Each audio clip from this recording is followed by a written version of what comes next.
ચંદનાણી રાજકોટથી ગૃહિણી શેફ ચેલેન્જમાં ભાગ લઈ રહી છું। આજે હું બનાવી રહી છું સ્ટફ દહીં વડા। ચાલો જોઈએ તેની સામગ્રી। 2 કલાક પલાળેલી અડદની દાળ મિક્સરમાં ક્રશ કરી લીધી છે। લાલ મરચા પાવડર, કાજુ, દહીં, કોથમરી, દાડમના દાણા, હિંગ, ખમણેલો આદુ, કાળા મરી, મીઠું, બાફેલા બટાકાનો માવો। સૌ પ્રથમ એક બાઉલમાં આપણે બાફેલા બટાકાનો માવો લેશું।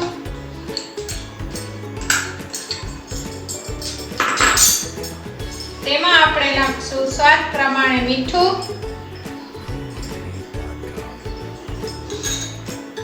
1 ચમચી છીણેલો આદુ, અડધી ચમચી કાળા મરી પાવડર, ચપટી હિંગ। પછી આપણે તેને મિક્સ કરીશું।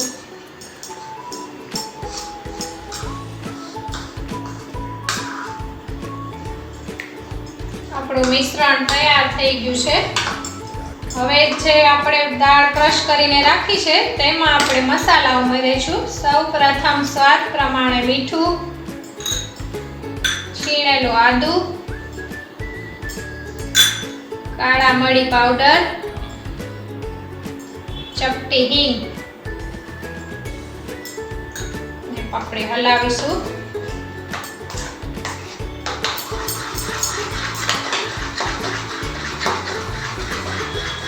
દહીંવડાનું મિશ્રણ પણ રેડી થઈ ગયું છે। હવે આપણે તેના નાના નાના ગોળા વાળીશું। ગોળા આપણે આપણી સાઈઝ પ્રમાણે વાળી શકીએ છીએ।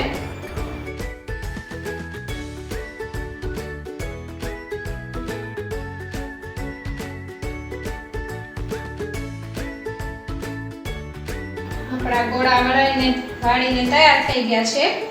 પછી આપણે તળવા માટે તેલ મૂક્યું છે। આપણે આને તળીશું।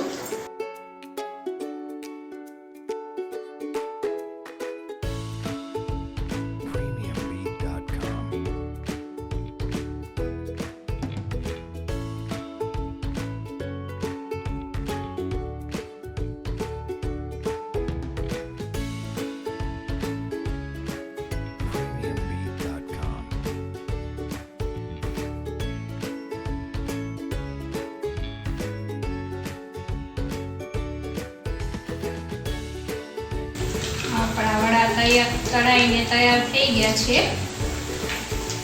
અને આપણે એક પ્લેટમાં કાઢી લઈશું।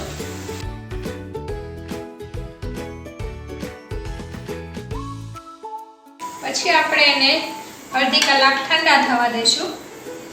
પછી આપણે સર્વ કરીશું। સર્વ કરવા માટે વડા ઠંડા થઈ ગયા છે। હવે આપણે સર્વ કરીશું। દહીંમાં ખાંડ અને સ્વાદ પ્રમાણે મીઠું ઉમેર્યું છે। દહીં પણ આપણે વધઘટ લઈ શકીએ છીએ।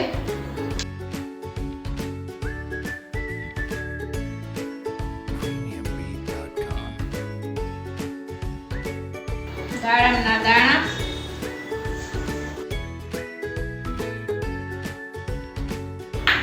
કાજુ ટુકડા,